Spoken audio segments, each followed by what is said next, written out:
Pessoal, Alex Assis por aqui. Hoje, 1º de junho de 2025, né? Pois é, estamos literalmente no meio do ano de 2025, graças a Deus, né? E eu queria comentar um pouquinho com você sobre o mês que passou, né? O mês de maio. É um mês que se comemora, né, a abolição da escravatura no Brasil, dia 13 de maio. E eu realmente não vi nenhuma grande manifestação. Lógico que alguns movimentos, né, os mais importantes, devem ter feito alguma coisa, mas não passou de mensagens e não e tal.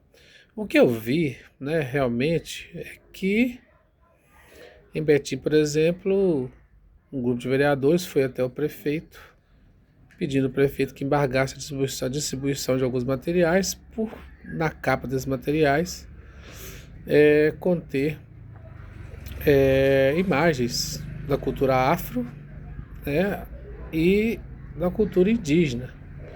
Notem que eles não foram lá falar com o prefeito sobre o preço, né, que foi, acho que foi 10 bilhões, né, o material.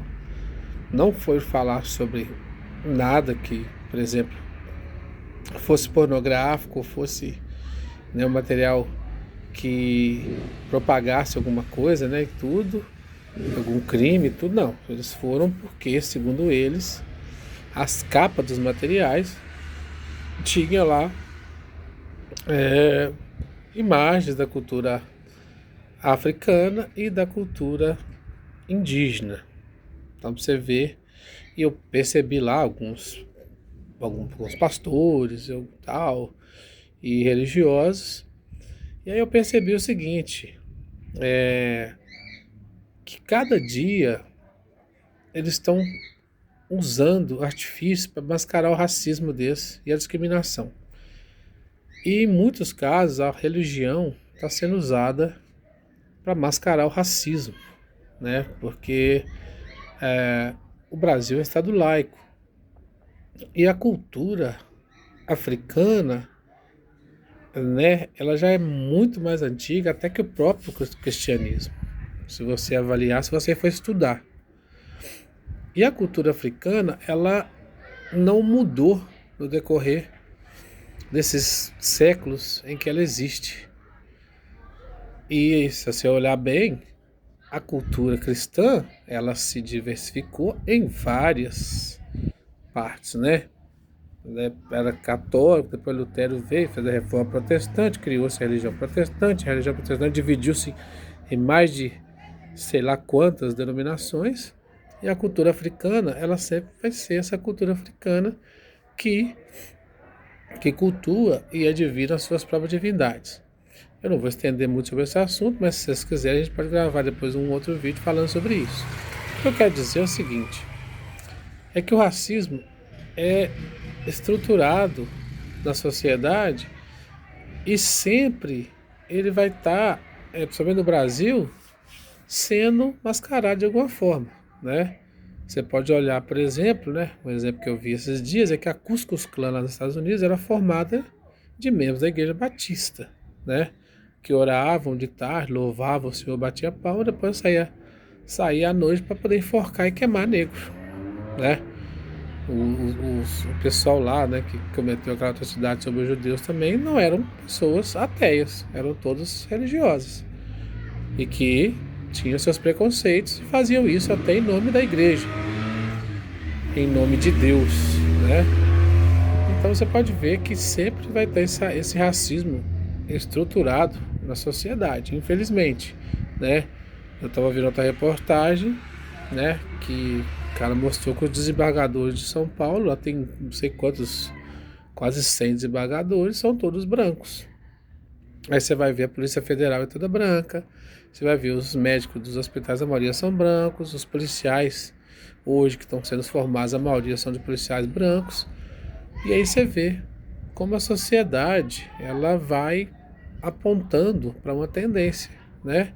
É automático e toda vez que o preto vai se manifestar, ele é taxado como mimizento, como radical, né? E aí o que acontece? E uma coisa que eu vi um comentarista falando, que no Brasil nós temos preconceito, até de ter preconceito, né? A, as pessoas não assumem, né? E até aquelas pessoas que sofrem preconceito, às vezes não reconhecem aquilo como preconceito. Mas é um preconceito estrutural, né? Porque é uma tendência e é tão normal que você fala, tranquilo, não tem como fazer nada, não vai resolver. E enquanto fica nessa situação, você vê, por exemplo, um exemplo que eu estava vendo agora no finalzinho do mês, esse MC Pose, né? Que foi preso. Eu não estou aqui nem entrar no mérito de que ele fez, qual foi o crime, qual apologia que ele fez, não vou defender. Mas estou dizendo o seguinte, você pode reparar a prisão do cara, né? Como que ele foi preso, sem camisa, na casa dele, cheio de policial e tudo. E um Roberto Jefferson da vida, como foi preso, um Fernando Collor, como foi preso, e centenas de outras pessoas brancas que vai, às vezes, preso, entre aspas, no próprio carro, né? Sem imediatismo, joga a coberta em cima, o cara tapa o rosto, enquanto o outro tem algemado e tem que ficar de cara no chão, entendeu? Aí você vê que a tratativa, o tratamento é diferente, entendeu? Então, assim, mês de maio acabou, eu não vejo hoje grupos relevantes de representantes, né, de pessoas negras, pessoas pretas, entendeu? Não vejo uma união grande de pessoas pretas que tenha poder de fazer relevância, de formar deputados mais voltados para essa questão, entendeu? Para poder brigar pelos direitos dos pretos. Hoje você tem bancada da Bíblia, bancada da bala, bancada do agro, entendeu? Mas você não tem uma bancada do afro. Então por que nós não podemos fazer isso? Nos juntarmos e montar a bancada do afro em todas as câmaras municipais do Brasil, em todas as câmaras estaduais e todas a Câmara Federal. Por que o preto não? Porque o preto ele é, por diversas vezes, arrastado por ideologias, entendeu? É a esquerda. Eu nem vou falar dos pretos de direita, que sinceramente eu nem considero. São os caras que, entendeu? Eles são tão bitolados a ponto de achar que o preconceito não existe, são tão bitolados de achar que Zumbi dos Palmares, entendeu? Não representa, não é um símbolo de luta, entendeu? Eles são assim, não tem nem palavras para poder, né, explicar a cabeça desses caras, entendeu? Entendeu? Eu já vi vídeos na internet, não sei se é verdade, de pretos apoiando, né, o pessoal da suástica lá.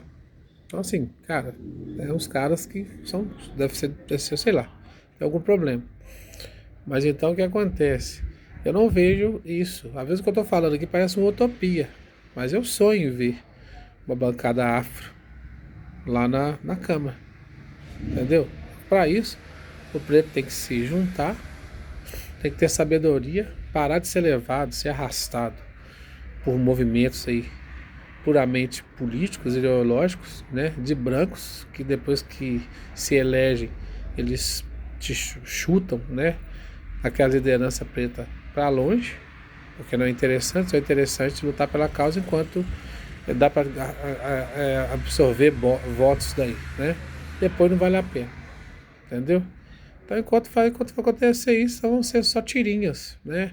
E datas comemorativas que hoje em muitas cidades nem são comemoradas, né? Porque toda vez que você levanta a bandeira sobre racismo, sobre afro, sobre africano, sobre cultura africana, agora está sendo abafada pela religião, porque você pode ter cruz no plenário, você pode ter Bíblia em sala de aula, bíblica, mas você não pode ter uma imagem lá, né? De cultura afro, nem indígena.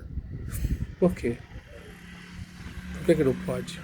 O Brasil não é um estado laico? Porque falta representatividade. Faltam pessoas que tenham cultura, que tenham respeito, que tenham, sabe, firmeza e convicção naquilo que eles acreditam, para não ser arrastado por ideologia de direita, ideologia de esquerda, ideologia de centro. A única ideologia é a ideologia preta, é a ideologia que busca resgatar e tentar né? Restituir um pouco da herança indígena e restituir um pouco do que a gente perdeu ao longo dos séculos, né? Com tanta covardia, com tanta miséria, com tanta perseguição, com tanto racismo, com tanto sofrimento, entendeu? Eu não vejo um movimento grande hoje no Brasil capaz de fazer isso. Você vê? Se você vê, conhece, comenta aí nos seus vídeos, fala alguma coisa. Eu sei que o vídeo ficou grande, mas as pessoas hoje também não têm nem paciência para ver esses vídeos grandes, ficam presas em shorts, em vídeos rápidos, em reels, e não aprendem nada, e gostam de remédios rápidos, por isso que não aprende também, né? Comenta aí, curte, compartilha, e leve esse vídeo, né, no máximo de pessoas que você conhece. Vamos tentar fazer uma frente forte de afrodescendentes. Aí quem sabe um dia a gente consegue fazer uma bancada afro na Câmara. Um abraço a todos, fiquem com Deus e vamos procurar entender tudo antes de criticar.